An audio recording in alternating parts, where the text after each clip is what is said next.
चलो बच्चों, अभी एक प्यारा सा चैप्टर खत्म करेंगे हम लोग। बिल्कुल प्यारा सा चैप्टर है, 4 से 6 नंबर का चैप्टर है। मैं गारंटी दे रहा हूँ, अगर आप मेरे साथ पढ़ोगे और उसको जस्ट एक रिवीजन करो, उसके बाद आपको पूरा चैप्टर आ जाएगा। बिल्कुल जनरल लैंग्वेज का चैप्टर है, 12th में भी पढ़ा है आपने, है ना? बैंकिंग से रिलेटेड चैप्टर है। चैप्टर का नाम है ऑडिट ऑफ बैंक्स। क्या है चैप्टर का नाम? Audit of banks. फटाफट पढ़ते हैं। बैंक के 2 फंक्शन होते हैं, प्राइमरी फंक्शन होते हैं। पहला डिपॉजिट्स को एक्सेप्ट करना, उस पे लोन्स देना। इतना क्लियर है? ठीक है। बैंकिंग सेक्टर बैकबोन है इकोनॉमी का, बिल्कुल है। सोशियो इकोनॉमिक ग्रोथ के लिए, देश की इकोनॉमिक ग्रोथ के लिए, फाइनेंशियल स्टेबिलिटी के लिए बैंकिंग सेक्टर का होना बहुत ज्यादा जरूरी है, क्योंकि उसमें बहुत सारा पब्लिक मनी इन्वॉल्व है। बहुत हाईली सेंसिटिव जगह है ये। यहाँ बहुत रिस्क होता है, पैसा डूबा तो पूरे पूरे देश की इकोनॉमिक स्थिति पर फर्क पड़ सकता है। ठीक है। बोलता है बैंकिंग सेक्टर को सेफ रखने के लिए, हेल्दी रखने के लिए, साउंड रखने के लिए हमने हमारे पास में एक ऑर्गेनाइजेशन है जो इसके लिए काम करे, that is RBI.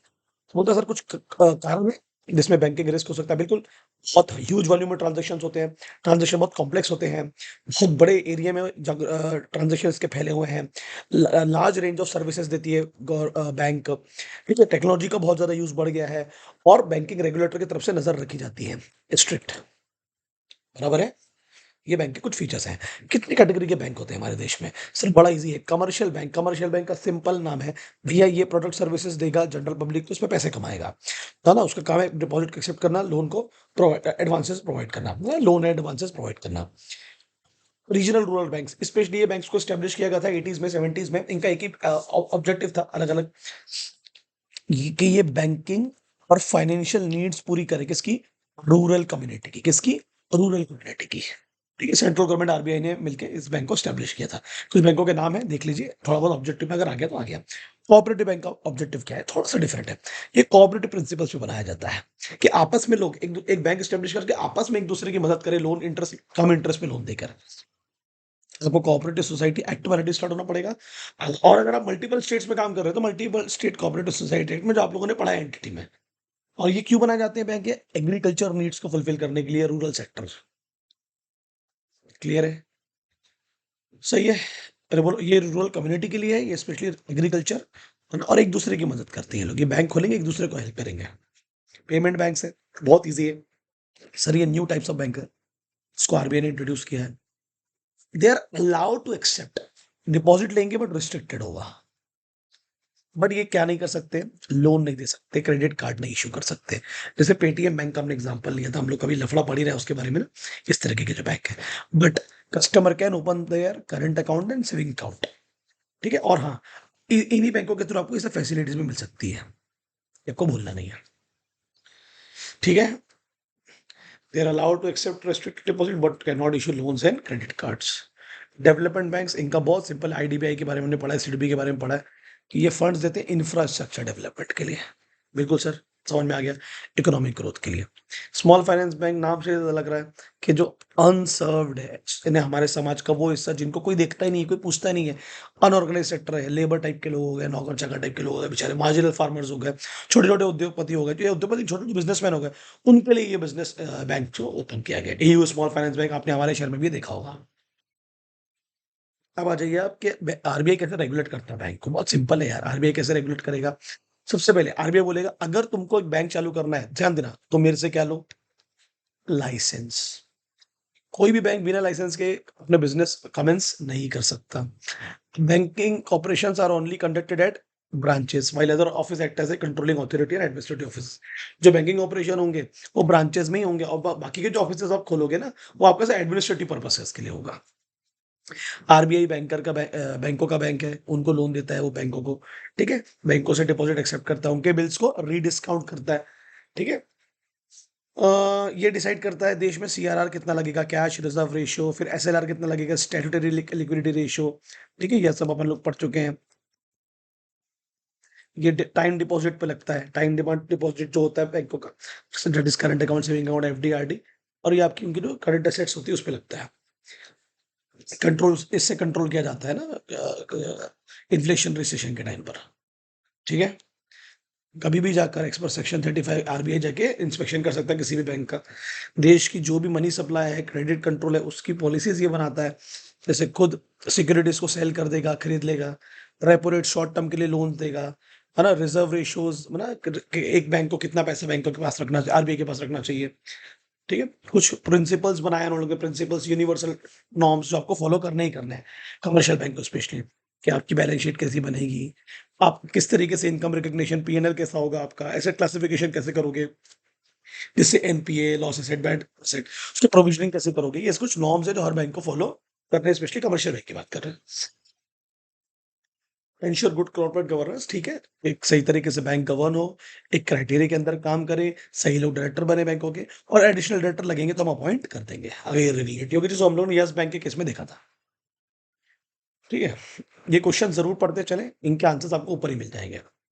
Regulatory framework है, कुछ लॉज़ हैं हमारे बैंक देश के, जो बैंक्स फॉलो करते हैं। बैंकिंग रेगुलेशन एक्ट तो फॉलो करेंगे ही, आरबीआई फॉलो करते हैं, बैंक एक कंपनी होती है तो कंपनीज एक्ट भी फॉलो करते हैं। स्टेट बैंक ऑफ इंडिया एक स्टैट्यूटरी ऑर्गेनाइजेशन है तो उसका अलग है। बैंकिंग कंपनीज करके एक अलग से एक्विजिशन है, ट्रांसफर ऑफ अंडरटेकिंग एक्ट है 1970 का, और सिंपल फंडा है कि securitisation and reconstruction of financial assets and enforcement of security interest act. बहुत सारे जो ऐसे बैंक है जो फाइनेंशियल एसेट्स में डील करते हैं, शेयर डिबेंचर्स हो गया ना, इस तरीके से सिगरेट उस, तो उसके लिए भी उनको एक कुछ कानून को फॉलो करना पड़ेगा।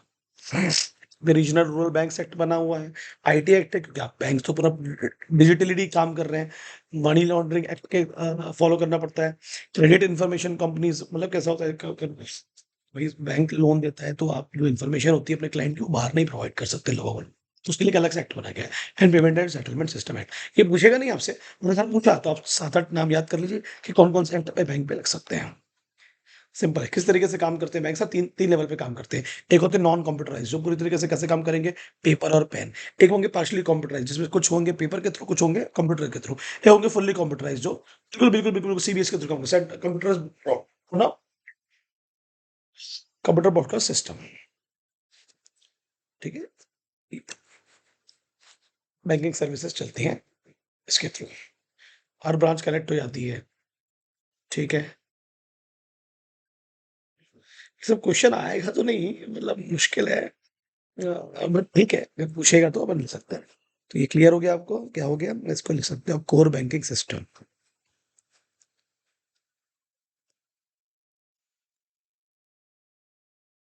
कीवर्ड्स पे फोकस करना जो मैंने अंडरलाइन किए हैं, ठीक है? अब आ जाइए आप लोग, क्वेश्चन बड़ा important, explain the NPA norms for the following advances. चिल्लर है सबसे पहला, जो भी अकाउंट्स है, जो बैलेंस शीट डेट पर है, देखो अकाउंट्स नियर, जब बैलेंस शीट बनाई जाएगी तो पता है कुछ अकाउंट्स ऐसे होते हैं जिनमें जबरदस्ती क्रेडिट दिखाया जाता है अंत में, मार्च के टाइम पर, just before the balance sheet date. तो उसको बहुत ध्यान से हैंडल करना है आपको, कहीं वो जानबूझ के तो नहीं किया जा रहा कि वो एनपीए ना क्रिएट हो जाए, ठीक है? अगर हमको देख के लग रहा है कि वो वीक है, चांस कम है पैसे रिकवर होने के, ऐसा लग रहा है कि सिर्फ जानबूझ के क्रेडिट डाला गया ये दिखाने के लिए कि नहीं नहीं मैं पैसे दूंगा, साल भर नहीं दिया बट एंड में दिया, तो भाई उसको एनपीए घोषित कर दोगे तो बेटर रहेगा, नॉन परफॉर्मिंग एसेट्स, ठीक है?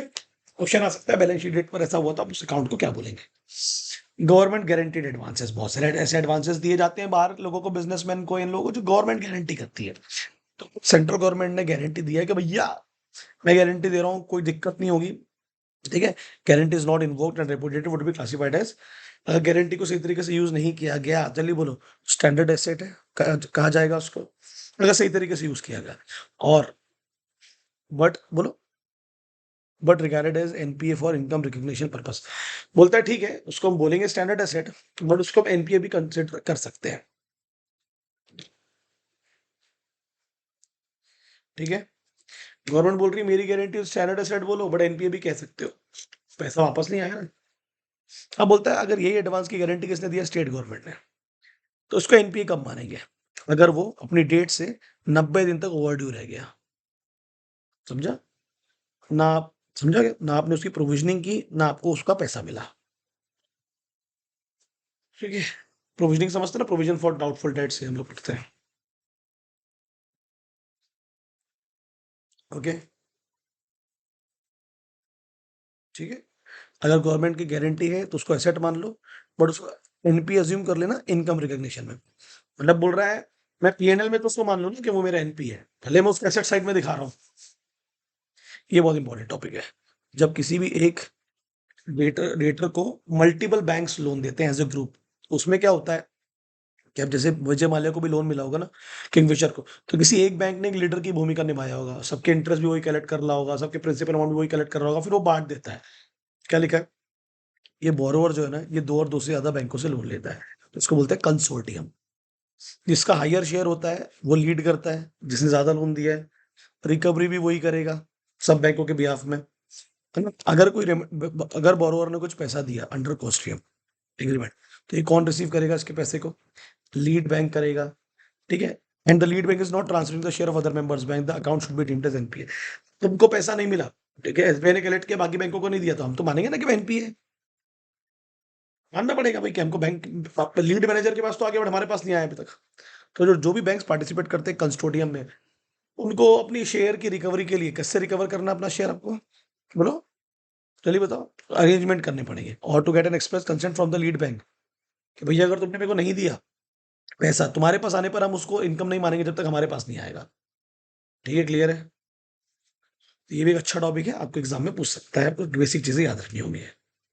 फिर accounts where there is erosion, अब आपने कोई अपनी रॉ मटेरियल टाइप की कोई चीज गिरवी रख दी है, कोई अपनी कोई फिनिश गुड्स टाइप की कुछ रख दी, कोई पेरिशेबल चीजें गिरवी रख दी है, तो क्या होगा? उसकी वैल्यू तो गिरेगी ना, उसकी वैल्यू तो गिरेगी।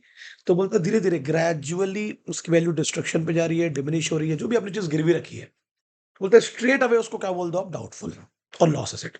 क्योंकि अल्टीमेटली अगर आपको पैसा नहीं मिला तो इसकी भी वैल्यू गिर रही है, तो आपका तो एसेट जाने ही वाला है पूरा का पूरा। तो इसमें क्वेश्चन आ सकता है डाउटफुल और लॉस का मतलब क्या होगा? अगर कोई सिक्योरिटी की वैल्यू, बोलो, if the realisable value of the security is less than of the percent of value assessed by the bank, जितनी बैंक ने उम्मीद किया था, जैसे 100 रुपए की एसेट होगी, तो 50 रुपए से एक कम की भी हो गई है, ठीक है? तुरंत क्या बोल देंगे? डाउटफुल, कि भाई इससे पैसे मिलने के चांसेस तो कम है, और तुरंत आपको उसकी प्रोविजनिंग करनी पड़ेगी, फिर पैसे का जुगाड़ करना पड़ेगा कि फ्यूचर में अगर इतने कम पड़े तो हम कहाँ से लाएंगे। लॉस एसेट का मतलब क्या होगा? जल्दी बताओ यार।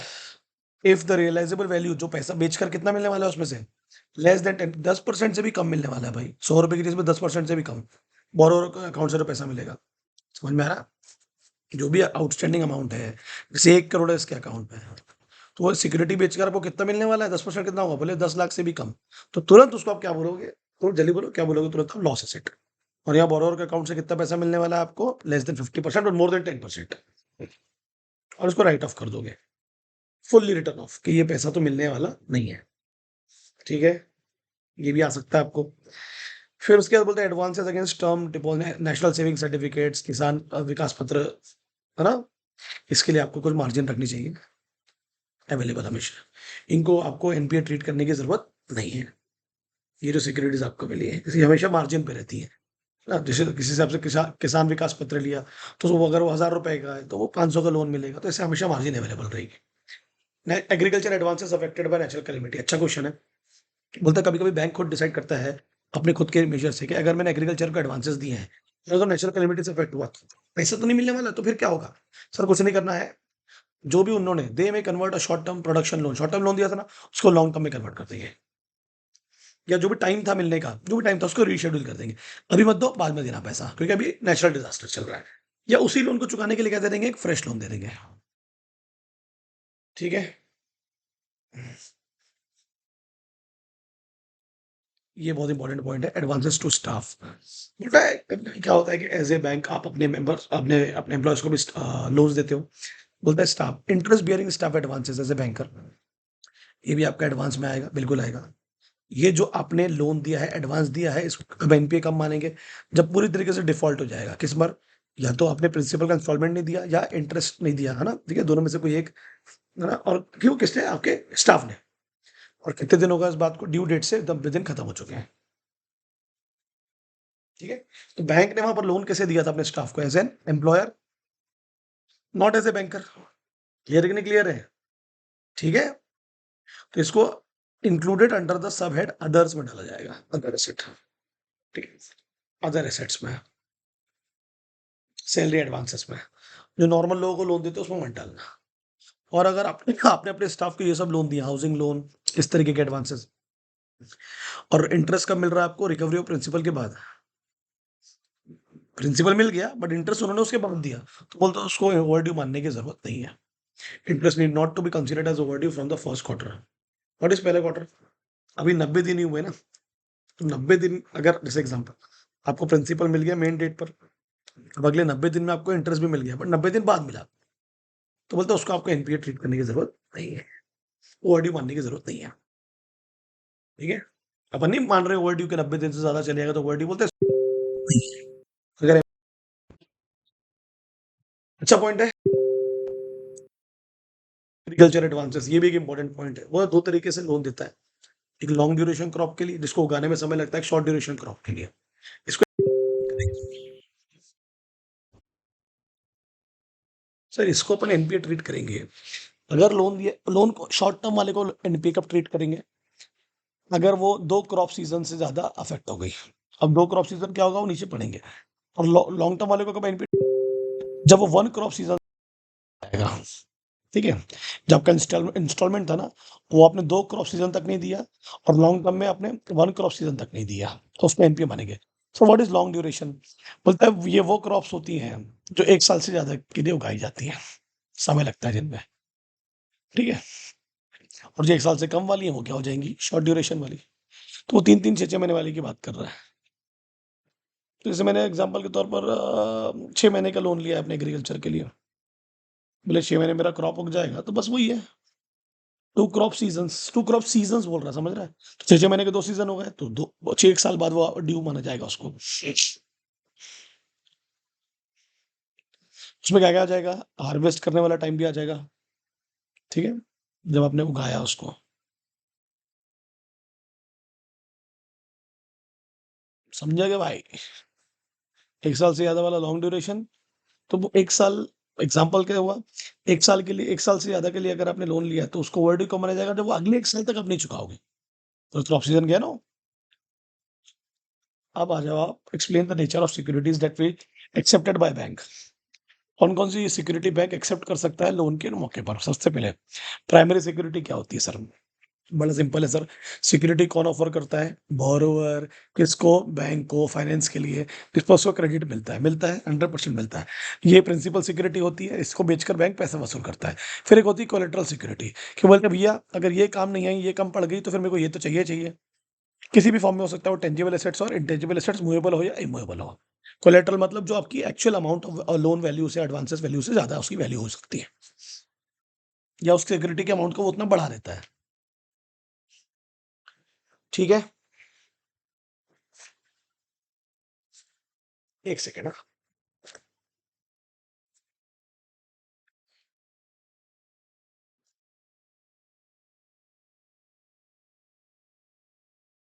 समझा? एग्ज़ाम्पल्स हैं कुछ सिक्योरिटीज़ के, immovable property, goods, stock, debtor है ना? गुड्स है, स्टॉक्स है, डेटर्स है, ट्रेड रिसीवेबल्स है आपके, ऑर्नामेंट्स है ना? प्लांटेशन, एग्रीकल्चर एडवांसेस में प्लांटेशन, थर्ड पार्टी की गारंटी है, लाइफ इंश्योरेंस पॉलिसीज़ है। कोई गारंटर खुद सिक्योरिटी दे रहा है कि मैं दूँगा पैसा, ये नहीं देगा तो। और stock exchange security like share debentures and other instrument. Important mortgage, sir registered mortgage होता है और एक इक्विटेबल मॉर्टगेज होता है। रजिस्टर्ड मॉर्टगेज क्लियरली बात करता है भैया, it can be affected by a registered instrument. इस पे आपका नाम लिखा रहे, आपके नाम पर ज़मीन है ना, तो आपका नाम लिखा रहेगा। आपके नाम पर होगी वो, कौन साइन करेगा उसको? मॉर्टगेजर, ठीक है? किसके नाम पर रजिस्टर्ड करोगे आप उसको? मॉर्टगेज बैंक के नाम पर रजिस्टर्ड करोगे, साइन कर रजिस्टर्ड कर रहे हो कि ये मेरी थी, अब उनकी हो गई कुछ समय के लिए। इक्विटेबल में कैसा हुआ है, साइन वाइन करने की जरूरत नहीं है, जिसको दे दोगे उसकी हो जाएगी। सिर्फ क्या दे देना है उसको? टाइटल डीड्स, या जो भी इंपॉर्टेंट डॉक्यूमेंट्स होंगे, वहाँ साइन करने की जरूरत नहीं होगी।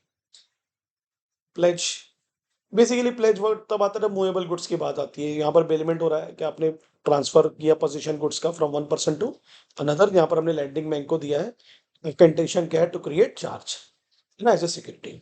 इसकी जो लीगल ओनरशिप है वो हमेशा किसके पास होती है? प्लेजर के पास, प्लेजी के पास नहीं होती है, ठीक है? हाइपोथेटिकेशन,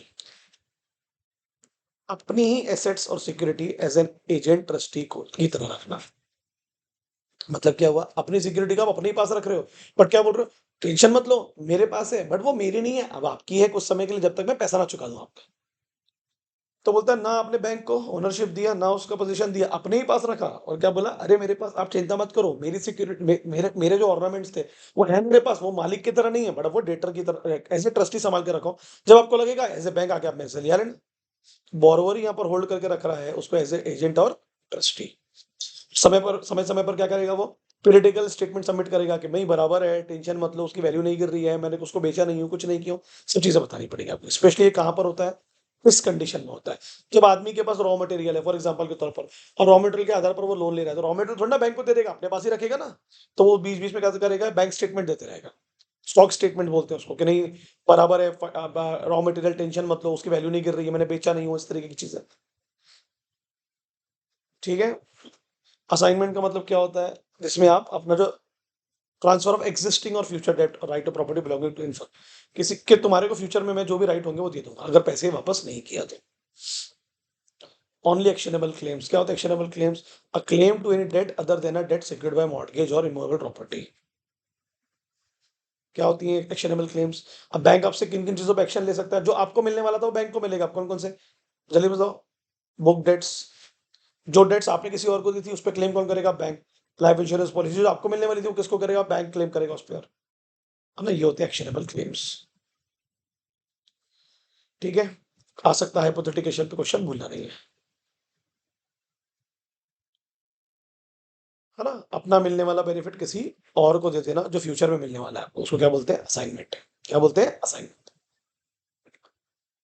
सेट ऑफ, बहुत इजी है यार, दो अकाउंट्स को कंबाइन कर देगा। एक डिपॉजिट अकाउंट है, एक लोन अकाउंट है, सेम पर्सन के नाम पर है, both the accounts are in the same name, same rights है, so the capacity of account holder in both the account should be the same. क्या करते हैं अपन यहाँ पर? एक ही आदमी का अगर मल्टीपल जगह पर अकाउंट है तो all the branches of bank are treated as single entity. ऐसा माना जाएगा कि अगर एक ही एक एग्जांपल के तौर पर अलग अलग ब्रांच में अकाउंट है ना, उसको 1 में है, 2 में, 3 में, 4 में, तो इनको सबको एक ही माना जाएगा। एक, तो कहीं और से पैसे काट लिए जाएंगे। बोले अगर उस ब्रांच में आ गया इसका पैसा तो उसको सेट ऑफ मान लिया जाएगा। ठीक है, टाइम बार्ड पे भी होता है 3 इयर्स वाले। लीन का मतलब होता है लीगल चार्ज, जो मेरे पास था वो मेरे पास ही रहता है। ओनर की, ओनर से पूछकर कोई गुड्स मेरे पास थे वो मेरे पास ही रहते, है ना? कि लीन कर लिया मैंने, उसको सीज कर लिया, सीज करके डिस्पोज भी कर सकता हूँ, उसको लिक्विड भी कर सकता हूँ एसेट्स को। ठीक है, स्पेसिफिक लीन बोलते हैं इसको। क्वेश्चन आ सकता है, 100% आ सकता है सर, कोई दिक्कत वाली बात नहीं है। इधर के अकाउंट से उधर के अकाउंट को सेट ऑफ किए, एक ही आदमी के नाम पे अकाउंट था, मल्टीपल ब्रांचेस थी सेम, इसी को हम क्या बोलेंगे? Set of. ठीक है, नेक्स्ट आ जाओ आप लोग। Audit of, right right about audit of drawing power, very very important. Drawing power of advances. Drawing power का मतलब क्या होता है? सर एक बड़ा इंपॉर्टेंट, इसको डीपीबी कहते हैं। ये कंसेप्ट है cash credit facility, CC limit कहा जाती है उसको, जब बैंक से पैसा लेते हो कैश के, बैंक्स और फाइनेंशियल, तो वो कितना पावर होगा? एक लिमिट होती है ना, इट इज अ लिमिट, जहां पर एक फर्म और एक कंपनी पैसा विड्रॉ कर सकती है। किस किस पर्पस के लिए? वर्किंग कैपिटल के लिए, जो अप्रूव्ड वर्किंग कैपिटल अलाउ, तो एक लिमिट दी जाती है, किस आधार पर दी जाती है वो अपने को पढ़, और कैसे दी जाती है। होता है, होती है drawing power different from sanction limit. Sanction limit का मतलब क्या हो गया ना, आपको एक लिमिट दी गई है कि आप 1 करोड़ तक का पैसा निकाल सकते हैं मैक्सिमम। ठीक है, और ड्राइंग पावर का मतलब क्या होगा कि आप ओवरऑल 1 करोड़ निकाल सकते हैं, बट एक बार में जाके आप 10 लाख निकाल सकते हैं, तो ये हो गया आपका ड्राइंग पावर। तो क्या बोल रहा है? सैंक्शन लिमिट क्या है? आपकी टोटल एक्सपोजर है। Bank can take a particular client for facilities, कि जिसमें मैं आपको क्या क्या फैसिलिटी दे सकता हूँ? कैश क्रेडिट की, ओवरड्राफ्ट की, एक्सपोर्ट क्रेडिट की, नॉन फंडेड एक्सपोजर, ये सब मैं आपको प्रोवाइड कर सकता हूँ एज ए बैंक। इसमें पूरा मेरा सैंक्शन लिमिट है, कि ये लिमिट है, ये सब चीजें, ये फैसिलिटीज एज ए बैंक मैं आपको दे सकता हूँ। अब उसमें क्या क्या होने वाला है? बैंक की कुछ ड्यूटीज है। बैंक कोशिश करेगा कि जो अकाउंट है क्लाइंट के, वो हमेशा ड्राइंग पावर और सैंक्शन लिमिट के अंदर, ऊपर जाएगा तो एनपी हो जाएगा ना, फिर दिक्कत हो जाएगी, डिसऑनर हो जाएंगी चीजें। जो अकाउंट सैंक्शन लिमिट के ऊपर जाते हैं या ड्राइंग पावर के ऊपर जाते हैं, है ना, उनको तुरंत किसके नोटिस में लाया जाए? मैनेजमेंट, हेड ऑफिस, उनको बताया जाए कि भैया ऐसा हो रहा है, ड्राइंग पावर के ऊपर है, सैंक्शन लिमिट के ऊपर इनके अकाउंट जा रही है, पैसा जा रहा है इनके नाम पर। ठीक है, और अगर आपको ऐसा लगता है कि जो ड्राइंग एक्स्ट्रा पैसे निकाले जा रहे हैं वर्किंग कैपिटल से, उसको आप सिक्योर कर लो ना करंट एसेट्स के थ्रू, अगर आपको ऐसा लगता है। ड्राइंग पावर क्या होगा? हमेशा drawing power is required to be arrived at based on आपके पास कितना करंट स्टॉक है। आप जितना करंट स्टॉक स्टेटमेंट सबमिट करोगे, रॉ मटेरियल कितना, फ्रेश गुड्स कितना, कितना माल बेच के पैसा, उसी के आधार पर आपका ड्राइंग पावर होगा। और वो चेंज होते रहेगा, क्योंकि हर हर समय अपना स्टॉक स्टेटमेंट सेम तो नहीं होता, कभी धंधा ज्यादा चलता है, कभी धंधा कम चलता है। तो एक बार रिपीट बोलेंगे, all account should be with in the limit of drawing power and sanction limit, the account should not. तो अगर कोई अकाउंट सैंक्शन लिमिट और ड्राइंग पावर के ऊपर जा रहा है तो तुरंत आपको मैनेजमेंट और हेड ऑफिस के नोटिस में लाना पड़ेगा और कोशिश करनी होगी कि जो ड्राइंग्स है वर्किंग कैपिटल की वो करंट असेट्स से सिक्योर रहे। ड्राइंग पावर हमेशा किससे सिक्योर रहता है, चलिए बोलो, करंट स्टॉक स्टेटमेंट से। अब मान लो कि लार्ज बोरोवर है तो उसके जो स्टॉक स्टेटमेंट्स है relied upon by the banks for determined drawing power should not be alter then. अगर भाई मैं तेरे पे कैसे भरोसा करूं, अगर 3 साल पुराना थोड़ा स्टॉक स्टेटमेंट देखा होता, 3 महीने से पुराना नहीं होना चाहिए बड़ा अगर कोई बोरोवर है तो। ठीक है, it needs to be ensured that drawing power is calculated as per the guidelines. Simple है, जो बीओडी कहेंगे रिस्पेक्टिव बैंक के उसी के हिसाब से ड्राइंग पावर डिसाइड होगा, क्योंकि हर बैंक की ड्राइंग पावर लिमिट्स अलग होती है। और आपको स्पेशल ध्यान देना है किस पर, proper reporting of sundry creditors for the purpose of calculating drawing powers.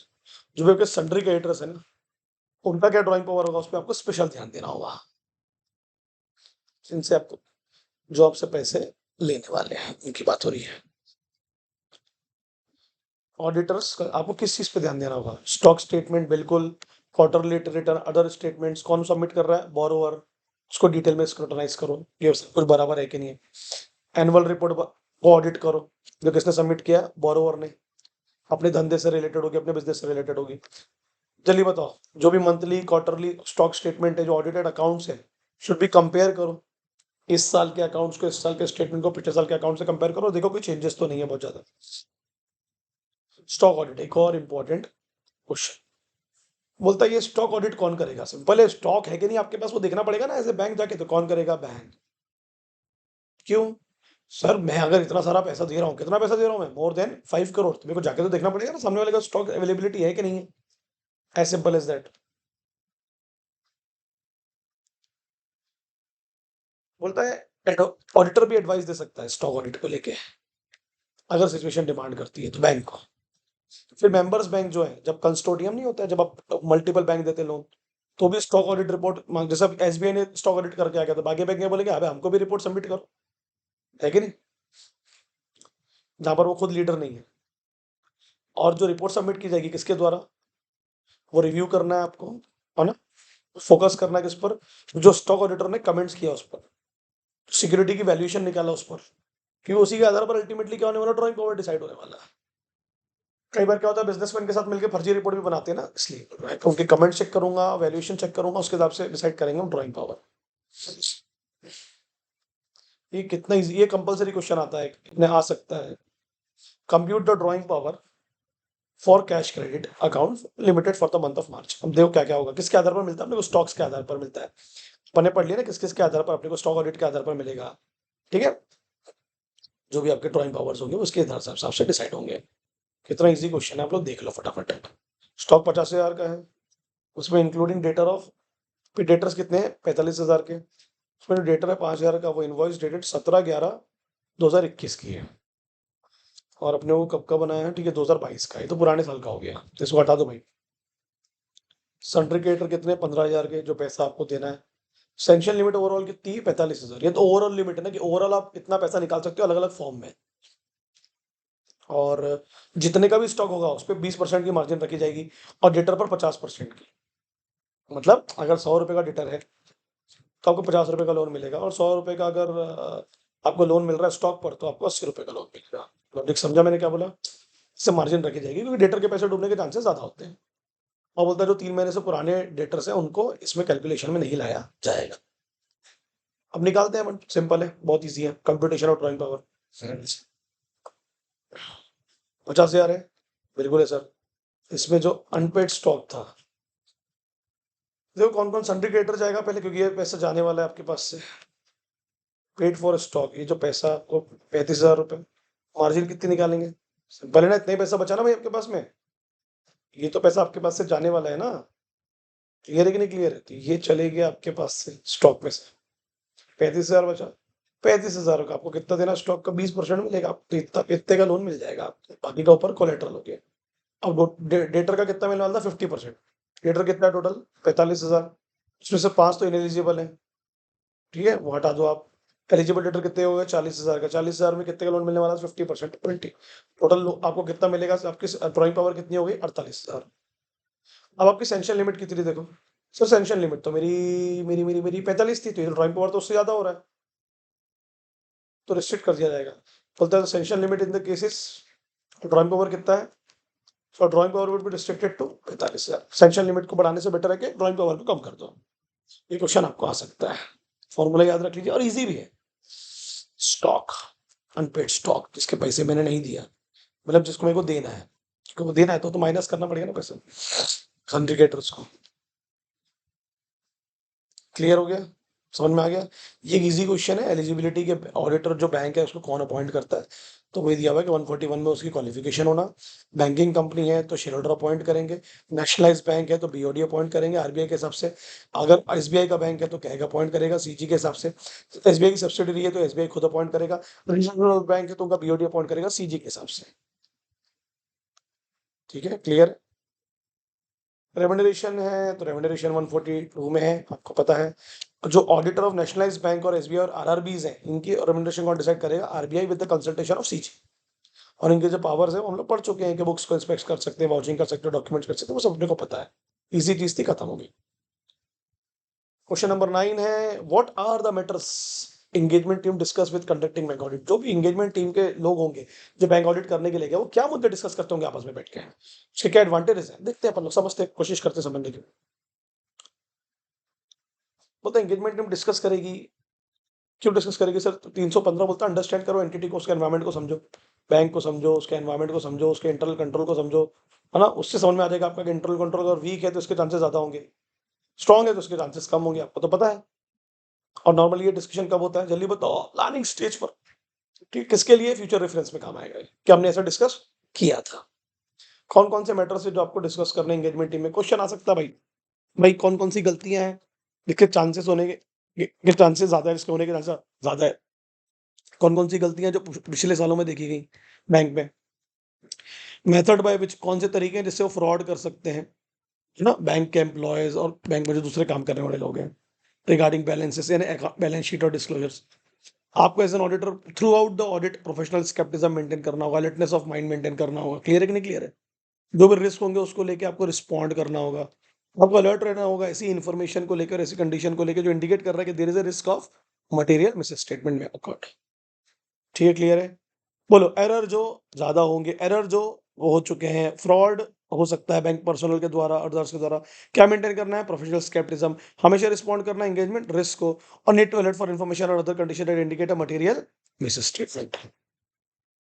Engagement के भी तो रिस्क होते हैं ना, नए लड़कों को लेकर चले गए आप, आने के इनएक्सपीरियंस लोगों को लेकर चले गए जिनको बैंक ऑडिट का कोई लेना देना नहीं है, या फॉर एग्जांपल, या उनकी फैमिलिटी थ्रेट है, वहां उनके घर के लोग काम करते हैं, उनके रिश्तेदार हैं, तो उन सब चीजों पर ध्यान देना होगा। बोलते डिस्कशन का एडवांटेज क्या है, 100% एडवांटेज है भाई, बहुत ही इजी एडवांटेज है, अभी पटाख से समझ लेने की कोशिश करते हैं क्या एडवांटेज होता है। Getting the point. बोलता है इससे क्या होगा, प्रोवाइड एन अपॉर्चुनिटी मिलती है एक, कि more experience engagement team member जाए साथ में काम करने के लिए।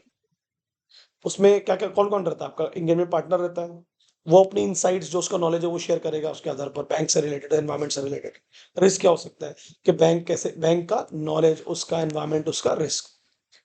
फिर वो टीम मेंबर्स को अंडरस्टैंड कराता है कि about the effect of risk assessment procedure, कि हम लोग जब रिस्क असेसमेंट आरएपी लगाएंगे तो उसमें हम लोग को क्या देखना होगा, तो ही देखना, नेचर देखना पड़ेगा, टाइमिंग देखना पड़ेगा, और extent of further audit procedure, an, है ना, पढ़ेंगे एनटी ई, कब हम ऑडिट कर रहे हैं, टाइमिंग क्या है, क्वार्टरली है, ईयरली है। ठीक है, स्पेसिफिक फोकस देना होगा हम लोगों को, अटेंशन देना होगा, शक करना होगा हमको बैंक की financial statements to material misstatement. अगर बैंक के फाइनेंशियल स्टेटमेंट में मटेरियल मिस स्टेटमेंट है, किसकी वजह से, फ्रॉड की वजह से, तो उससे एंगेजमेंट टीम और ज्यादा अप्रोप्रिएट रिस्पॉन्स देगी फ्रॉड रिस्क। तो इस पर हमें स्पेशल ध्यान देना होगा कि जब भी हमें ऐसा लगे कि कोई मटेरियल मिस स्टेटमेंट है फ्रॉड की वजह से, तुरंत हम उसको रिस्पॉन्ड करें। इजी हो गया, बिल्कुल सर, इजी पॉइंट।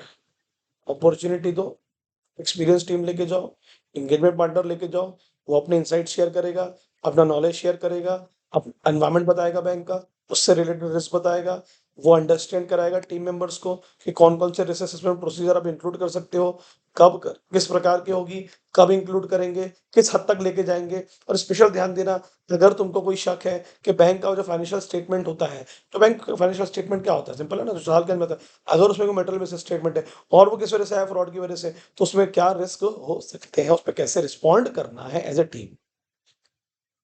खत्म हो गया ये भी।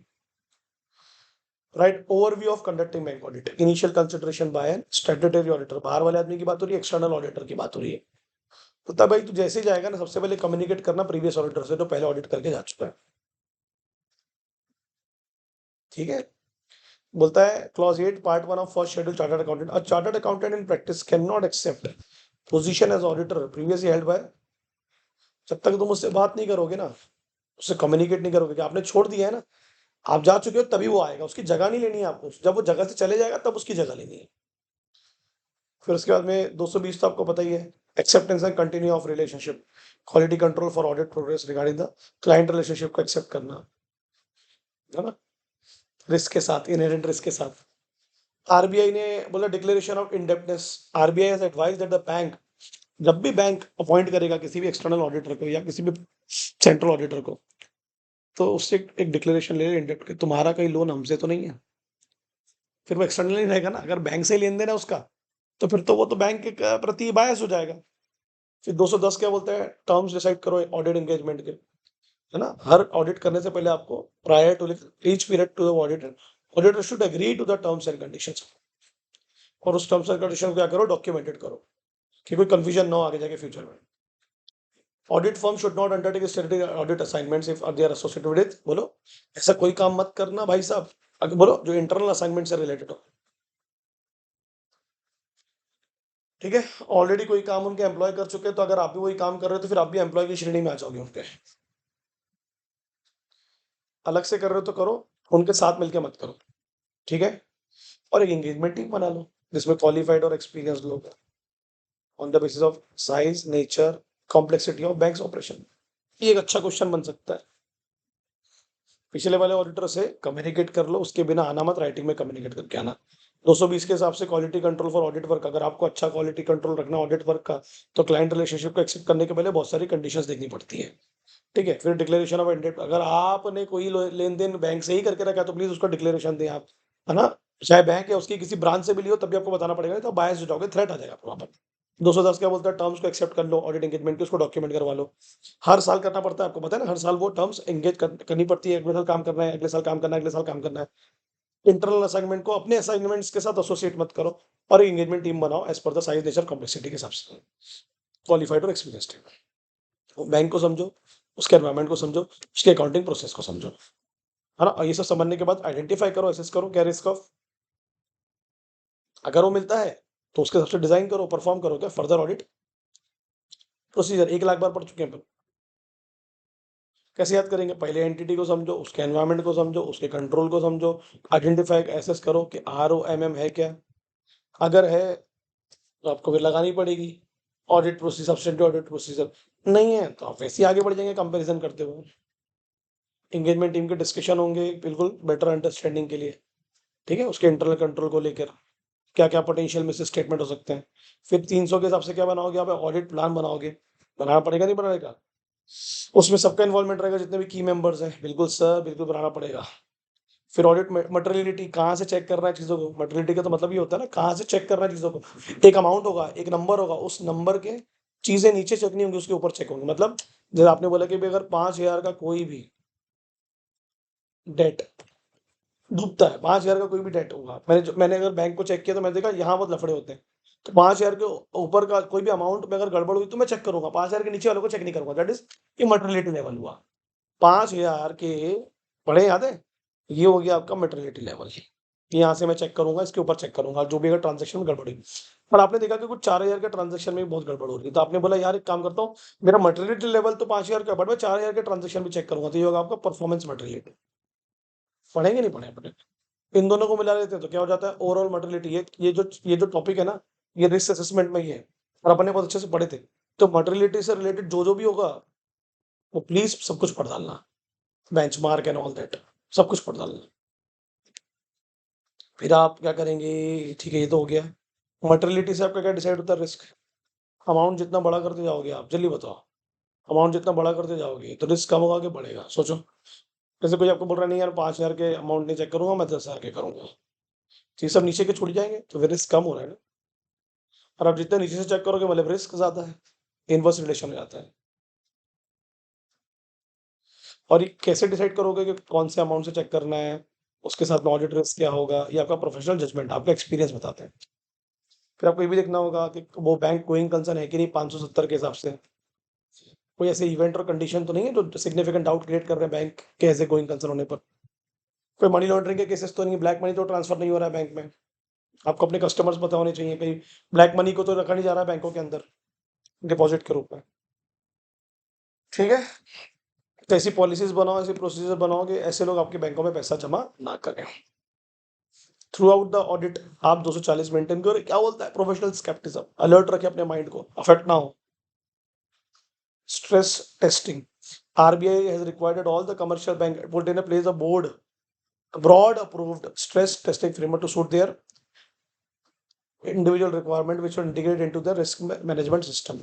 क्या होता है, हर बैंक को ना बैंक बोलता है कमर्शियल बैंक को कि भाई साहब अब एक स्ट्रेस टेस्टिंग फ्रेमवर्क बनाओ जिससे आपकी जो इंडिविजुअल रिक्वायरमेंट है, आपके जो इंडिविजुअल एम्प्लॉयज है, उनको कौन से एम्प्लॉय को क्या काम करवाना है, वो क्योंकि एक ही व्यक्ति से मल्टीपल काम करोगे तो स्ट्रेस आता है उसको काम करने में।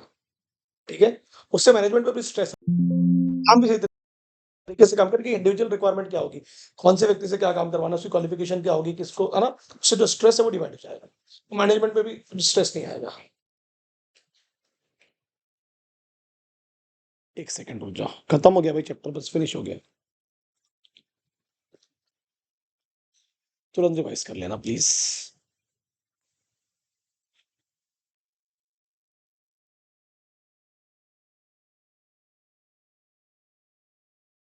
ये एक बेसिल 3 फ्रेमवर्क है। ये एक ग्लोबल रेगुलेटरी फ्रेमवर्क है जो बताता है कि बैंक्स और बैंकिंग सिस्टम में किस तरीके से फंक्शनिंग होनी चाहिए। इस क्राइटेरिया उन्होंने बताया है, कुछ इंस्ट्रूमेंट्स के थ्रू रेगुलेटरी कैसे काम करना चाहिए करके, उसको RBI भी फॉलो करने की कोशिश करता है। ग्लोबल बैंकिंग फ्रेमवर्क है ये, इस पर ऑब्जेक्टिव आ सकता है आपका। ठीक है? फिर reliance on review of other reports, कौन कौन सी रिपोर्ट्स है जिस पर आप अफेक्ट कर सकते हो। बोलते प्रीवियस ऑडिट रिपोर्ट पढ़ूंगा, आओ जी पढ़ेंगे। आपके इंटरनल इंस्पेक्शन देखूंगा, हाँ जी बिल्कुल देखेंगे, बैंक ऑफिशियल ने जो किया है, खुद के लोग कर रहे हैं तो कुछ तो गड़बड़ होगी। Reserve bank of inspection report बिल्कुल देखूंगा सर। कंकरेंट इंटरनल, आपके इंटरनल ऑडिट रिपोर्ट भी चेक करूंगा मैं, उसी को तो पकड़ना है। वेरिफिकेशन ऑफ सिक्योरिटी, जो भी सिक्योरिटीज आप गिरवी रखते हैं ना, आपके पास गिरवी होती है या आप जो गिरवी रखते हैं उसका वेरिफिकेशन करूंगा मैं। और कोई इंटरनल रिपोर्ट है अगर स्पेसिफिकली कोई पर्टिकुलर अकाउंट को लेकर, जैसे कोई मेमोरेंडम अकाउंट है, फर्जी अकाउंट है, कोई डमी अकाउंट है, उसको लेकर इन रिपोर्ट पर भी भरोसा किया जा सकता है, इनको रिव्यू किया जा सकता है। क्या क्या है, previous audit report, internal inspection और report of bank officials, RBI की कोई इंस्पेक्शन रिपोर्ट है, कोई इंटरनल ऑडिट साथ साथ में आप भी ऑडिट करवाते थे, सिक्योरिटी का वेरिफिकेशन और internal report related to particular account. How to conduct audit of advances, advances को ऑडिट कैसे करोगे आप, बड़ा सिंपल है सर। एडवांसेस, दो प्रकार के एडवांसेस, एक फंडेड एडवांसेस है जहां लोन मिलता है, जहां एक्चुअली पैसा आता है आपके पास में बैंक से बोरोवर के पास में। टर्म लोन है, कैश लोन है, ओवरड्राफ्ट के डिमांड लोन है, इसमें पैसा आता है आपके पास में। फंडेड लोन है, फंड मतलब पैसा है। नॉन फंडेड, इसमें पैसा ट्रांसफर नहीं होता है। इसमें बैंक क्या करता है, पैसा नहीं देता है, पैसे आपको जहां से पैसा मिल रहा है उसके लिए गारंटी दे, लेटर ऑफ क्रेडिट इशू करना, इंपोर्ट एक्सपोर्ट में बैंक गारंटी देना। तो ये भी तो नॉन फंडेड फैसिलिटी दे रहे हो आप, जिसमें पैसा तो नहीं दे रहे बट पैसे देने की फैसिलिटीज प्रोवाइड करवा रहे हो कहीं और से। अब एडवांसेस को भी अलग अलग पार्ट में डिवाइड किया गया, वो भी तो एक मेजर पार्ट है और बैंक के एसेट का, ये भी तो पैसा मिलने वाला होगा। सैम्पलिंग बेसिस पे चेक कर लेना, पूरे एडवांसेस तो चेक नहीं करोगे।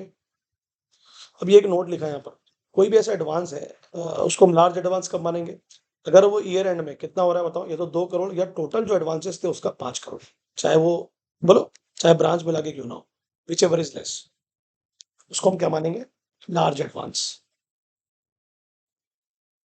ठीक है? अब एक व्यक्ति का होता है मल्टीपल ब्रांचेस से भी एडवांसेस लेते ना, तो वो भी आ जाएगा इसमें एग्रीगेट में। अब तुम एडवांसेस का अगर ऑडिट कर रहे हो, पहला पॉइंट है प्रिलिमिनरी एग्जामिनेशन। बोलता है before making an advance, advance देने से पहले बैंक को क्या ध्यान रखना होगा, फटाफट बोलेंगे, जो पैसा ले रहा है उसकी क्रेडिट वैल्यू क्या मार्केट में। ठीक है? जो लोग लोन देने वाले बैंक में उनसे सेंक्शन अप्रूवल लेटर लो, जिसको लोन दे रहे हो उसको नेसेसरी डॉक्यूमेंट सबमिट करने के लिए बोलो। ठीक है? फिर aspects to be verified with respect to security, अब सिक्योरिटी चेक करनी पड़ेगी एज एन ऑडिटर के बराबर। लोन अगर लोन तो दे रहे हैं बट सिक्योरिटी किस तरीके की गिरवी रखी बैंक ने अपने पास में, क्या बैंक के नाम पर रजिस्टर्ड है, वो रजिस्टर्ड, हाँ ठीक है भाई ठीक है। अगर इस फॉर्म में लिए हो शेयर्स के डिबेंचर्स के फॉर्म में, तो आगे जाके जो ओनरशिप है वो बैंक के नाम पर आ जाएगी फ्यूचर में, हाँ जी आ जाएगी आ जाएगी। जो सिक्योरिटी होगी उसमें सफिशिएंट मार्जिन होना, तो क्योंकि आप सिक्योरिटी को अगर इक्वल वैल्यू पे दे दोगे तो कोई मतलब नहीं रहेगा। ठीक है, सफिशिएंट मार्जिन अवेलेबल होना। In case of goods in position of goods, अगर बैंक के पास क्या है, गुड्स है, तो content of packet should be checked कि वो गुड्स का प्राइस क्या है, उसका एमआरपी क्या है, उसकी एक्सपायरी डेट क्या है, ठीक है? और इस समय-समय पर आपको इंस्पेक्शन करवाते रहना होगा इसका। क्लियर है? रजिस्ट्रेशन चेक करना पड़ेगा, शेयर डिबेंचर में ओनरशिप चेक करनी पड़ेगी, सफिशिएंट मार्जिन चेक करना पड़ेगा और अगर गुड्स होगा तो उसके कंटेंट ऑफ पैकेजेस चेक करने पड़ेंगे। फिर ड्राइंग पावर, मैंने अभी पढ़ा है आप लोगों को ड्राइंग पावर, कितना पैसा आप निकालोगे, उसका ड्राइंग पावर रजिस्टर होता है ना, आप महीने में कितनी बार भी पैसा निकाल सकते हो, तो वो रजिस्टर हमेशा अपडेट होना मंथली बेसिस पर, वैल्यू ऑफ सिक्योरिटी के आधार पर, जो आपने हाइपोथेकेट किया है, मतलब बेसिकली उसी के पास जो है, अभी पढ़ाया था। अकाउंट शुड बी केप्ट, इसके अंदर भी रखना है, इसके अंदर भी रखना है, ये इसके इक्वल ही होना चाहिए। अगर कोई अकाउंट एक्सीड करता है किससे, तो तुरंत कंट्रोलिंग अथॉरिटी को बताओ कि भैया इसकी लिमिट तो 1 करोड़ की थी, ये ऑलरेडी 1 करोड़ निकाल भी चुका है और उसको 1 करोड़ से ऊपर का एडवांस दे रहे हो, तो गलत बात है। तो लिमिट 1 करोड़ की थी, तो सैंक्शन लिमिट 1 करोड़ निकाल भी चुका है, तो ड्राइंग पावर, तुरंत नोटिस बनाओगे कंट्रोलिंग अथॉरिटी के। ठीक है, इंपॉर्टेंट है ये भी इंपॉर्टेंट है। How to conduct an audit of income of banks, बाप रे, इससे इजी क्या ही पूछेगा। आपकी इनकम क्या होती है सर, वो जो लो एडवांसेस और लोन दिए उसका तो प्रिंसिपल अमाउंट और इंटरेस्ट, तो वही तो इनकम है, बराबर है। ऑडिटर बोलता है प्राइमरली क्या कर रहा है ना, ऑडिट करते हुए क्या करूंगा, रीजनेबल एश्योरेंस दूंगा, है ना, दैट द रिकॉर्डेड इनकम, जो भी इनकम रिकॉर्ड की बैंक ने, जो कहाँ से मिली, ट्रांजेक्शन से, उसमें कोई अनअर्न इनकम, अनरिकॉर्ड, मतलब इंश्योर करना है कि there is no unrecorded income, जो पैसा मिलने वाला था सब रिकॉर्डेड है, कुछ भी छूटा नहीं है, ओमिट नहीं किया गया है। अब ये पहली पॉइंट क्या बोलती है, basic income recognition policy, RBI advice करता है कि कोई भी इनकम है जो आपकी टोटल इनकम का 1% से ज्यादा है, ठीक है ना, ये आपके नेट प्रॉफिट से 1% से ज्यादा है, बिफोर टैक्सेशन, टैक्स देने के पहले, उसको हम क्या मानेंगे, किस बेस से, अक्रूवल इनकम मानेंगे as per AS 9, accrual income मानेंगे, मतलब accrual as per, considered as accrual, ठीक है। अरे बोलो ना, ठीक है भाई लोग, समझ में आ रहा है क्या?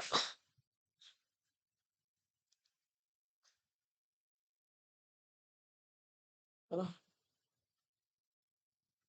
एक मिनट पानी पी लेता हूँ भाई, रात के 3:15 बज रहे, तो थोड़ा सा गला तो सूखता ही है। आह,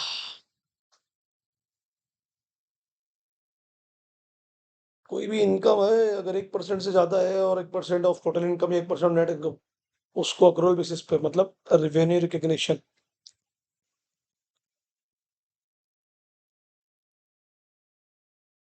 जब तक मिलेगी नहीं तब तक उसको इनकम मत मानना, तब तक रिकग्नाइज मत करना, ठीक है। बोलता है any item of income is not consider to be material, उसको इंपॉर्टेंट नहीं माना गया, ऊपर वाले नॉर्म के हिसाब से 1% से कम होगा। बोलता है इट मे बी रिकॉग्नाइज, बोलो व्हेन रिसीव, जब मिलेगी तभी, है ना, तो अगर नहीं मिली है, फॉर एग्जाम्पल, तो उसको क्वालिफाई करने की जरूरत नहीं है, अपनी रिपोर्ट को क्वालिफाई करने की जरूरत नहीं है, अपने ओपिनियन को क्वालिफाई करने की जरूरत नहीं है। यहाँ बड़ी इनकम है तो क्या बोल रहा है, अक्रूवल बेसिस पे होगी भी तो चलेगा, छोटा है अगर इससे छोटा है तो बोलते जब तक मिलेगी नहीं तब तक उसको इंक्लूड मत करना, ठीक है।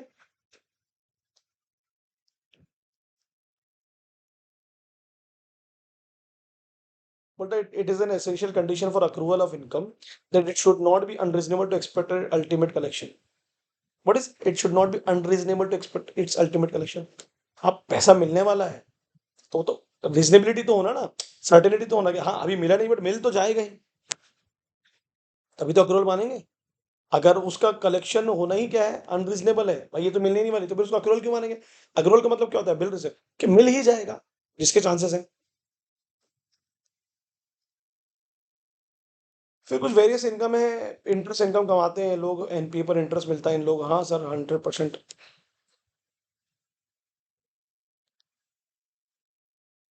बोलता है income from NPA is not recognised on accrual basis but is booked as income only when it is, बोलता है एनपीए पर जो इंटरेस्ट मिलता है आपको, जो भी मिलेगा ना भाई, नॉन परफॉर्मिंग एसेट है उस पर भी तो इंटरेस्ट मिलेगा, तो मतलब उसको इनकम तभी मानेंगे जब तक वो रिसीव्ड नहीं होगी, रिसीव्ड होगी तभी इनकम मानेंगे, ये तो नहीं मानेंगे।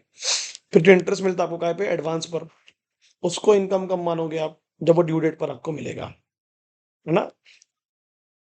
क्लियर है? और एडुकेट मार्जिन के साथ मिलेगा, जो टर्म डिपॉजिट पर, एनएससी पर, विकास पत्र पर, ये सब चीज़ों पर होता है।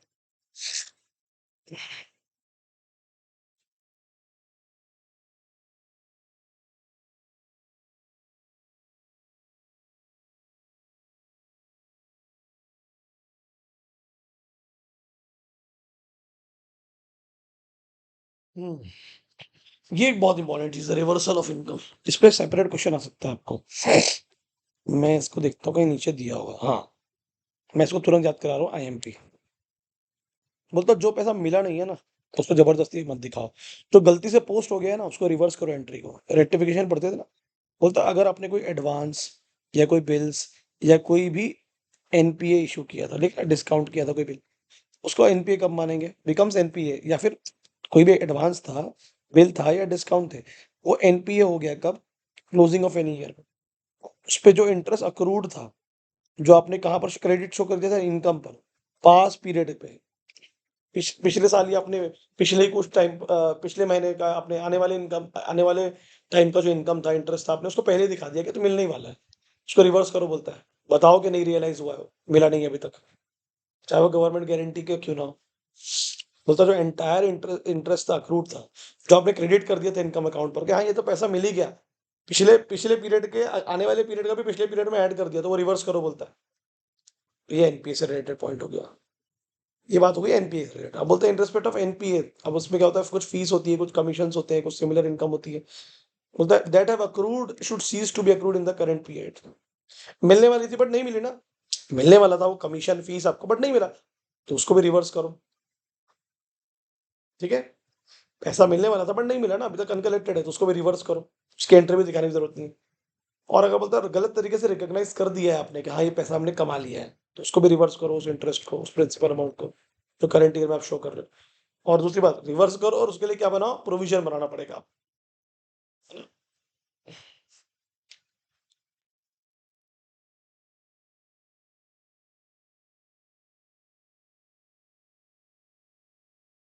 फिर आखिर में इंक्वायरी, मैंने हेडिंग बना दिया इसकी। पहली है एनपीए को लेकर और फीस कमीशन है, फिर रॉन्ग रिकॉग्निशन है, और आखिरी में है इंक्वायरी।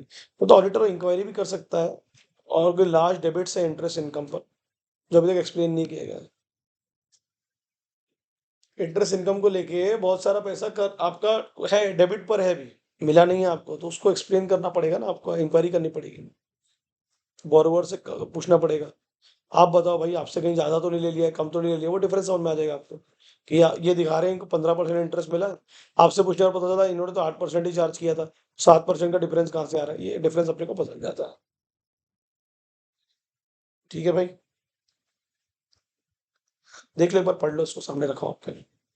कोई एनपीए अपने लास्ट ईयर, अपने क्लोजिंग ऑफ ईयर में, उसको एंटायर इंटरेस्ट जो अक्रूड बेसिस पे था, तो अक्रूड पे था, मगर आपने क्रेडिट शो कर दिया। अक्रूड पे था, मिला नहीं, मिलने वाला है, मतलब क्रेडिट शो कर दिया पास पीरियड में ही, कि भाई हमको तो ये मिल चुका है, तो बोलता उसको रिवर्स करो तुरंत। और ऐसा बताओ कि रियलाइज नहीं हुआ, चाहे वो गवर्नमेंट गारंटी वाला क्यों ना हो। कोई फीस कमीशन था, वो भी आपको अक्रूड बेसिस पे था, बट वो नहीं मिल रहा है अब करंट पीरियड पर आपको, तो वो भी रिवर्स करिए आप। और पिछले सालों के भी नहीं मिले, तो उसको भी रिवर्स करिए।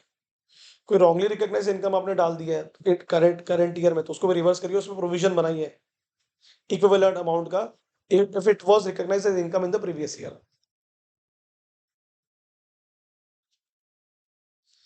और लास्ट में इंक्वायरी करो, अगर कोई लार्ज डेबिट्स है, बहुत सारा पैसा आपको मिलने वाला था, अभी तक मिला नहीं है इंटरेस्ट इनकम पर, बट वो एक्सप्लेन नहीं किया एज ए बैंक आपने कि क्यों नहीं मिला अभी तक लार्ज डेबिट्स, तो कम्युनिकेट करो बोरोवर से, डिफरेंस पूछो। ठीक है? कि इंटरेस्ट कितना चार्ज किया जा रहा है, कम के ज्यादा। समझ में आ गया भाई लोग? Getting the point? फिर ये एक्सपेंस ऑफ बैंक है, ये आप लोगों को इजी हो जाएगा। सेम ईयर से कंपेयर करो, इंटरेस्ट रेट का एवरेज निकाल लो, डिफरेंस चेक कर लो। ठीक है?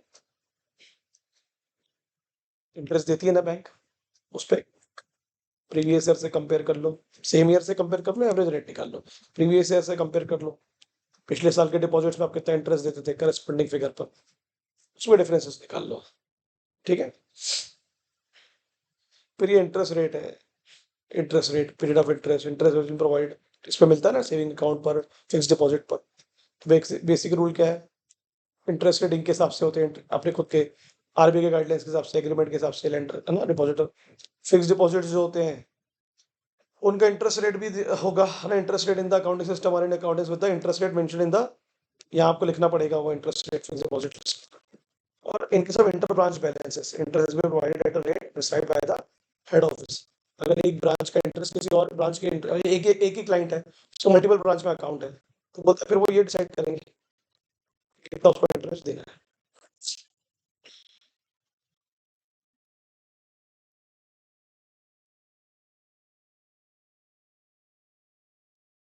ये फिर कुछ ऐसे जनरल पॉइंट्स हैं जो आपके ऑपरेटिंग खर्चे जो है रोजमर्रा के, उसमें इंटरेस्ट का खर्चा आपने मेंटेन किया है कि नहीं किया है, ठीक है।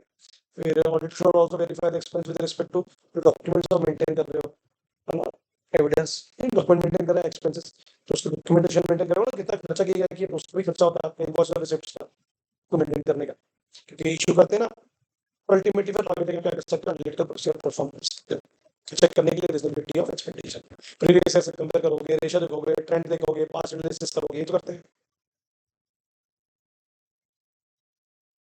एक सेकंड, क्या हो गया इसको,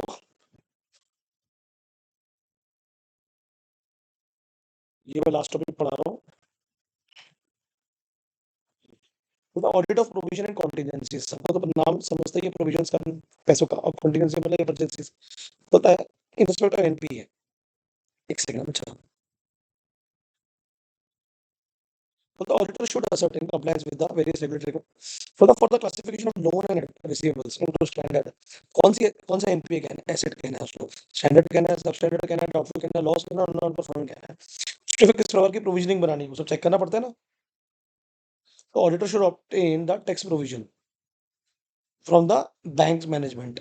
कितना टैक्स दिया भाई तुमने, कितना टैक्स देना है तुमको, ऑडिटर शुड रिकम्प्यूट के कितना प्रोविजन, क्योंकि क्या होता है टैक्स के लिए भी प्रोविजन करते हैं ना, तो पहले तो ये देखो कि कितना टैक्स देना है, फिर उसमें प्रोविजन को कैलकुलेट करो, है ना, टैक्स रेट निकालो के हिसाब से, क्योंकि अलग अलग टैक्स रेट के हिसाब से अलग अलग प्रोविजन होंगे, टैक्स रेट ज्यादा होगा तो प्रोविजन भी ज्यादा करना पड़ेगा आपको।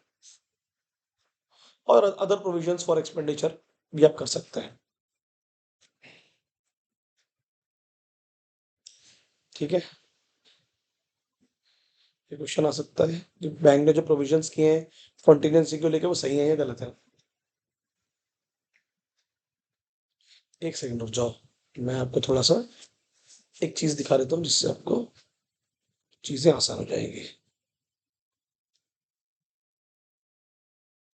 ये मॉड्यूल में एक चीज बनी हुई है, वो भूलना मत। एक सेकंड बच्चों, खत्म हो गया लेक्चर, खत्म हो गया, फिनिश हो गया।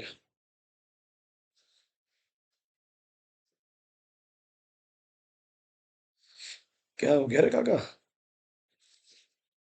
1 सेकंड 1 सेकंड, क्या हो गया उसको, अगर मैं तुरंत देखो 57 मिनट में खत्म हो गया लेक्चर, तो आप भी लेफ्ट आ लेना, 4 से 6 नंबर पकड़ के मिल जाएंगे आपको, और बहुत ईजी है। कोई भी डाउट आएगा तो मेरे से तुरंत पूछ लेना, कोई इश्यू की बात नहीं है, तुरंत पूछो तो अच्छा रहेगा, डाउट आ सकते हैं, कोई दिक्कत वाली बात नहीं, डाउट तो आती है। एक मिनट चलो, ओपन हो रहा है, एक सेकंड मैं आपको कुछ दिखा देता हूँ, चार्ट दिखाना था आपको। ये हैंग हो रहा है यार मेरा लैपटॉप,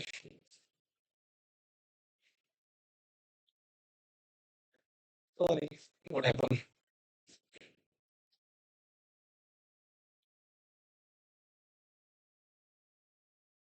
कहाँ गया कहाँ गया कहाँ गया कहाँ गया कहाँ गया कहाँ गया, ये आप चार्ट देख लीजिए, आईएमपीए सब स्टैंडर्ड एसेट बोलता है which will remain NPA for period of less than equal to 12 महीने, 12 महीने से कम तक अगर एनपीए, उसको सब स्टैंडर्ड एसेट बोलेंगे। ये नहीं है पैसे के ड्यू डेट से ज्यादा हो चुके हैं मगर 12 महीने से, मतलब समझा, रात पैसे दे रहे थे, फिर आज तो नहीं मिले, तब उसके अगले 12 महीने, 12 महीने से कम, तो प्रोविजन कितना करना पड़ेगा, 15% का, तो सब स्टैंडर्ड एसेट मिलेंगे। हाँ पैसा मिल तो जाएगा, बट 12 महीने जा चुके हैं बात, डाउटफुल एसेट, ये रिमेनिंग है, 12 महीने से ज्यादा हो गया इस पे, ठीक है। अब इसकी अलग अलग कैटेगरी है, सब कैटेगरी पे आ जाते हैं, डाउटफुल अप टू 1 ईयर, 1 साल हो गया है, तो इतना प्रोविज़न कर लो, सिक्योर्ड है तो इतना, अनसिक्योर्ड है तो इतना। 1 से 3 साल, ये 1 से 3 साल समझ रहे हैं, ड्यू डेट के अलावा है, ड्यू डेट के बाद है। 40% का सिक्योर्ड में 100%। 3 साल से ज़्यादा हो गया, आपको तो पता है 3 साल से ज़्यादा हो गया तो फिर तो माँग भी नहीं सकते, आप, बड़ा मुश्किल हो जाता है। फिर 100-100% प्रोविज़निंग करनी पड़ेगी आपको इसकी, है ना? लोन पड़ चुके हैं। और अगर वो चले ही गया, मतलब नहीं दे रहा पैसे वो आपको, तो फिर तो पूरा 100% करना पड़ेगा, चाहे वो सिक्योर्ड हो या अनसिक्योर्ड। तो ये याद रख लेना आप लोग। भाई खत्म हो गया आपका चैप्टर ये। कहाँ गया bank audit, bank audit, bank audit, bank audit? Where is bank audit? कहाँ गया रे काका? हुँ, खत्म कर दिया अपन ने ये चैप्टर। ये बहुत ईज़ी है कि reporting requirement of auditor of banks. तो ऑडिटर को डेफिनिटली एक्सटर्नल ऑडिटर है, तो उसको आरबीआई ने अपॉइंट किया है, तो रिपोर्ट करोगे सीजी को। ठीक है? अगर नेशनलाइज़्ड बैंक के ऑडिटर हो या एसबीआई के हो, सीजी को रिपोर्ट करोगे, क्या-क्या बताओगे? जल्दी बताओ। बैलेंस शीट की डिटेल, पी-एन-एल की डिटेल, उससे नेसेसरी पर्टिकुलर, सब कुछ ट्रू है कि फेयर है, प्रॉफिट एंड लॉस सही है कि गलत है ना? दूसरी बात, अगर मुझे कोई एक्सप्लेनेशन मिला, इन्फॉर्मेशन मिली है जो मैंने माँगा था, तो सैटिस्फैक्टरी है या नहीं है? कोई ट्रांज़ैक्शन है बैंक के जो मेरे नोटिस में आए हैं, वो बैंक के पावर में है या नहीं है? कोई रिटर्न मिले मुझे ना, कहाँ से, ऑफ़िसेज़ से हो, ब्रांच से, तो वो मुझे लग रहा है कि ऑडिट के लिए काम आएँगे, वो सब मैं सीजी को बता रहा हूँ। सीजी को बता रहा हूँ मैं। ना क्लियर है? फॉर्मेट ऑफ रिपोर्ट, जो ऑडिटर है ना, चाहे वो सेंट्रल हो या एज़ वेल एज़ ब्रांच का हो, वो उसको ऑडिट रिपोर्ट का एक फॉर्मेट मेंटेन करना पड़ता है स्टैंडर्ड्स के थ्रू। ठीक है? प्रॉपर डिस्क्लोज़र करना पड़ेगा। एडवांसेस कितने मिले थे, डिपॉज़िट कितने मिले थे, उसपे इंटरेस्ट इनकम कितनी थी, फिर इंटरेस्ट एक्सपेंस कितना था, ये सब आपको अलग से दिखाना पड़ेगा एसएस 600 के हिसाब से। फिर बोलता है 143, कोई भी बैंकिंग कंपनी है, वो अपनी रिपोर्ट को, अपन 143 में पढ़ चुके हैं, फॉर्मेट रिपोर्ट उसके हिसाब से तैयार करना पड़ता है। और कारों की एप्लीकेबिलिटी तो आएगी, क्या नहीं आएगी? नहीं आएगी, बैंकिंग कंपनी में तो नहीं आएगी, सिंपल है, ठीक है? कारो नहीं आएगा इसमें। फिर ये रिपोर्ट के फॉर्मेट हैं, ये आपके सामने पूरे रिपोर्ट के फॉर्मेट हैं, दिए हुए हैं जो, है ना? लॉन्ग फॉर्म ऑडिट रिपोर्ट है, हर बैंक्स के लिए होता है, आरबीआई ने बोला है करना है। लॉन्ग सबमिशन होता है, आपने हर जून को सबमिट करना पड़ता है, 30 जून को। फॉर्मेट ही बड़ा है, उसको बहुत डिटेल में देना पड़ता है उसको। रिपोर्टिंग फॉर्मेट आरबीआई बोलता है भैया, आप बैंक के फ्रॉड से बचने के लिए एक्सक्लूड कर दिया उसने रिजर्व बैंक को। एक सर्कुलर इश्यू किया उसने। हर कमर्शियल बैंक को रिपोर्टिंग है कि आपके कहाँ अगर फ्रॉड होगा तो आप मुझे रिपोर्ट करेंगे। यानी कि सेट सर्कुलर प्रोवाइडेड। अगर कोई अकाउंटिंग प्रोफेशनल को अपना ऑडिट करते वक़्त कुछ भी सस्पेक्टेबल मिला, एक्टिविटी रिएक्शन मिला, कुछ भी ऐसा मिला जो पावर से ज़्यादा हो रहा है, कुछ गड़बड़ दिख रही है, वो तुरंत उस मैटर को रेफर करेगा किसको? रेगुलेटर को, आरबीआई को। अगर उसने जानबूझ के नहीं बताया वो चीज़, तो वो लायबिलिटी उस पर आएगी फिर। अच्छा क्वेश्चन है रिपोर्टिंग ऑफ फ्रॉड का। 240 क्या कहता है? अगर ऑडिटर ने अपनी नॉर्मल ड्यूटीज परफॉर्म करते वक्त अगर उससे कोई फ्रॉड मिला, यहाँ पर तो कैसा था, उनके अकाउंटिंग प्रोफेशनल की बात हो रही थी, इंटरनल एक्सटर्नल, तो दोनों आ गए थे उसमें। तो ये मुद्दे वो कहाँ रख सकता है? To the RBI addition to the chairman MD and management of the bank. तो 250 क्या बोलता है? बोलता है ये जो भी आप कर रहे हो as per law and regulation ही करना है। ठीक है? ड्यूटी तो आपको पता है, ये इजी है। ऑडिटर का understanding risk management process while conducting audit of bank, ये अपन पढ़ चुके हैं पहले चैप्टर में। अगर मैनेजमेंट इन्वॉल्व रहेगा तो रिस्क है क्या? इनहेरेंट रिस्क है। अगर ये लोग इन्वॉल्व रहेंगे तो, इन्वॉल्वमेंट, ईसीडब्ल्यूजी इन्वॉल्व रहेंगे तो रिस्क होगा, है ना?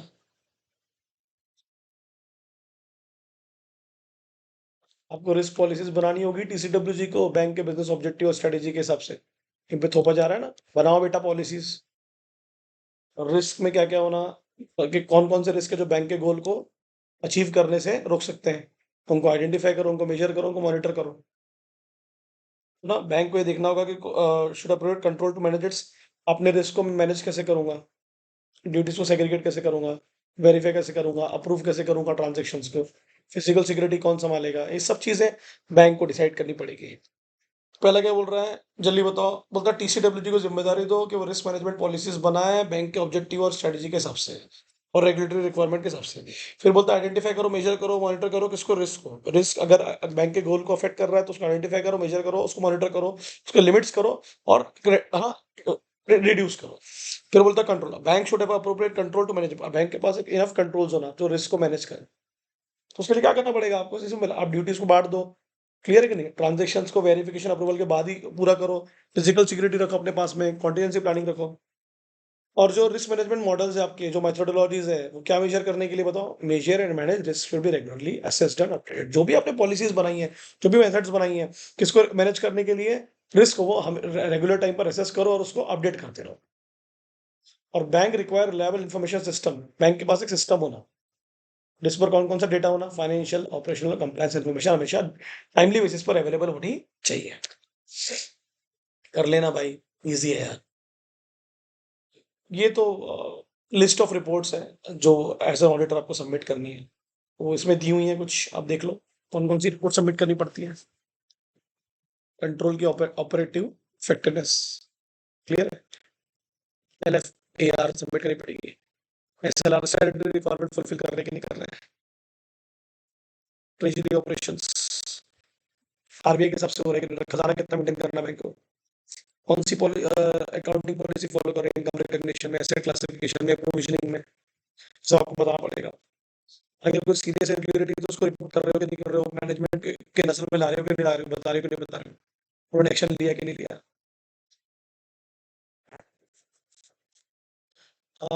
ये भी चेक करना है कि बैंक ने उसको कंप्लाई किया कि नहीं किया, इसकी घोष कमेटी की जो भी रिकमेंडेशन थी उसको फ्रॉड और प्रैक्टिसेस से रिलेटेड, और जिलानी कमेटी की रिकमेंडेशन थी किससे रिलेटेड, इंटरनल कंट्रोल और इंस्पेक्शन ऑफ क्रेडिट सिस्टम से related. Last but not the least, report on instance of, अगर आपका क्रेडिट डिपॉजिट मतलब पैसा आ रहा कम है और जा रहा ज्यादा है, तो अगर ये स्पेशली कहाँ पर, तो इस पे रिपोर्ट करो आप। काय-काय पे रिपोर्ट करना है आपको as an auditor? Operative effectiveness of internal control of financial reporting, long form audit report, SLR के रिक्वायरमेंट, ट्रेजरी ऑपरेशन से related, income recognition, classification, provisioning से रिलेटेड, कोई सीरियस इरेगुलरिटी है तो उसमें नोटिस पे लाओ बैंक के। जिलानी कमेटी और घोष कमेटी के जो रिक्वायरमेंट्स थे, रिकमेंडेशन थे, ठीक है? उनकी फ्रॉड और मैल प्रैक्टिसेस को लेके, इंटरनल कंट्रोल को लेके, वो उस पे रिपोर्ट बना के सबमिट करिए। और अगर कोई adverse credit deposit ratio, specially कौन से एरियाज़ में? रूरल एरियाज़ में, तो उसकी भी रिपोर्ट आप सबमिट कर सकते हैं। ठीक है, फिनिश। ये सब दे दिया हूँ, उसको पढ़ के ही जाना है। ये चैप्टर तुरंत रिवाइज कर लो भैया, तुरंत। कर लो यार, कर लो। बहुत ईज़ी लैंग्वेज है, कर लोगे। 1 घंटे का लेक्चर है बस।